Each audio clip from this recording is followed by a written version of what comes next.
A sensibilización é o obxectivo principal de todas estas actividades organizadas polo Concello que, ademais da conmemoración desta data, traballa durante todo o ano por unha conciliación real. Hoxe mesmo pecha na Pobra o campamento de conciliación de Entroido que tivo comedor e plan madruga tendo os nenos atendidos desde as 7:30 da mañán hasta as 4 da tarde. Iso é unha implicación que consideramos necesaria non só neste Concello, sino en todos os concellos de Galicia. A programación comezará o mércores día 4 cunha charla no Museo Valle Inclán sobre a detección de abusos sexuais na escola.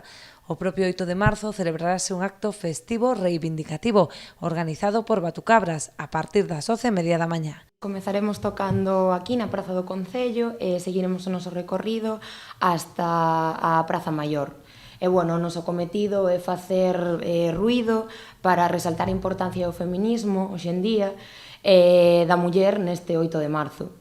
Xa pola tarde terá lugar o espectáculo O Ben Quererse a partir das 8 da tarde no Teatro Elma. Unha actuación de Lucía Aldao e María Lado, que son poetas de recoñecida carreira e que no ano 2005 unieron as súas forzas e os seus nomes para formar este dúo orientado a unha poesía escénica.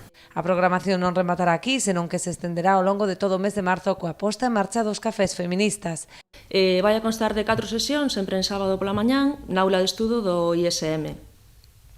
O formato que se escolleu foi tratar un pouco de romper a barreira relatora público, buscar un espacio máis informal, de xeito que se xenere como unha conversa, como se podería facer nunha cafetería, vais a buscar un pouco ese concepto, ese ambiente.